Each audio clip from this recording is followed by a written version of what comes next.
Assalamualaikum warahmatullahi wabarakatuh. Apa kabar anak-anak bunda semuanya? Hari ini kita kembali lagi bertemu dalam pembelajaran tematik SB2, muatan pembelajarannya IPS. Baiklah, kita mulai pembelajaran hari ini dengan mengucapkan lafaz basmalah. Bismillahirrahmanirrahim. Baiklah Ananda, hari ini kita masuk ke pembelajaran 1 materinya IPS tentang kondisi geografis di negara-negara Asia Tenggara yang mempengaruhi kegiatan ekonomi di negara ASEAN itu sendiri. Tujuan pembelajaran kita hari ini, melalui mendengarkan penjelasan dan membaca, peserta didik dapat menjelaskan pengaruh kondisi geografis terhadap kehidupan ekonomi negara ASEAN dengan tepat.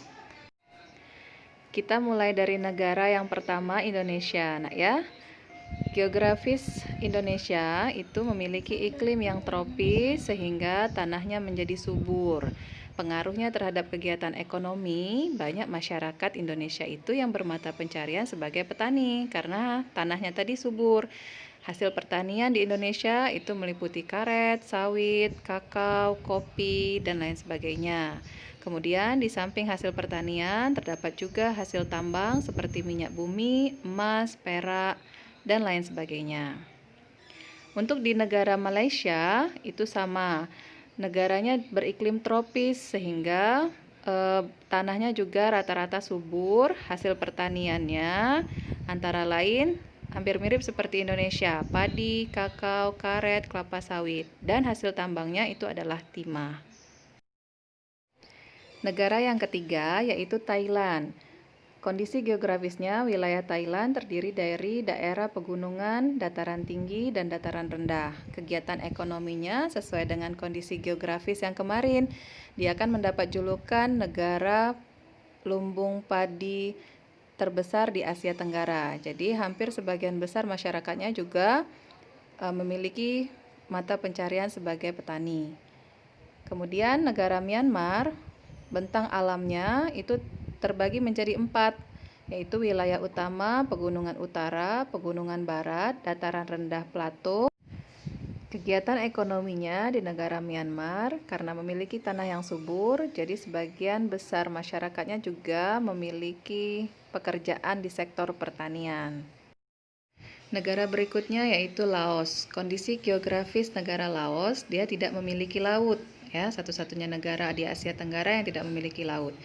Jadi dia dikelilingi oleh daratan berupa pegunungan. Kegiatan ekonominya masih sama, didominasi oleh pertanian dengan hasil pertaniannya adalah padi dan jagung. Kemudian ada juga hasil perkebunan seperti kopi, kapas, tembakau, pisang, pepaya, dan kelapa. Kemudian negara Vietnam, kondisi geografisnya, wilayah Vietnam meliputi dataran, pantai, bukit-bukit, dan gunung-gunung berhutan lebat serta dataran rendah. Kegiatan ekonominya masih sama, dia termasuk negara agraris, jadi sebagian besar mata pencariannya masih sebagai petani. Ya, hasil perkebunannya seperti kopi, tebu, dan jagung. Selain hasil pertanian dan perkebunan tadi, ada juga hasil tambang seperti batu bara, biji besi, timah, emas. Kemudian di sektor industri, itu yang dikembangkan adalah industri di bidang bahan kimia, semen, dan perkapalan. Negara berikutnya yaitu Kamboja. Kondisi geografisnya, Kamboja itu menyerupai mangkuk. Di bagian tengah terdapat dataran besar Tonle Sap. Bagian tepinya dikelilingi oleh pegunungan. Kegiatan ekonomi di negara Kamboja juga masih didominasi yaitu pertanian dan perikanan. Kemudian negara Filipina. Kondisi geografis negara Filipina itu dia negara kepulauan. Lalu dia memiliki juga banyak pegunungan. Kegiatan ekonominya masih sama nak ya, Filipina. Sebagian besar masyarakatnya bermata pencarian sebagai petani. Hasil pertanian utama adalah padi dan kelapa. Hasil tambang yang utama itu adalah kobalt, tembaga, dan emas. Negara berikutnya yaitu Brunei Darussalam.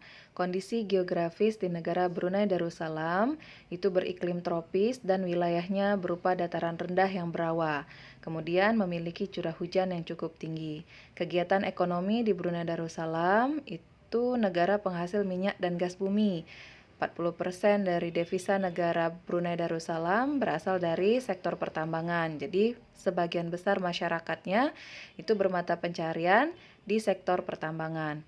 Negara yang terakhir itu adalah Singapura. Kondisi geografis di Singapura, wilayahnya kecil dan seluruhnya perkotaan. Sebagian wilayahnya merupakan dataran rendah.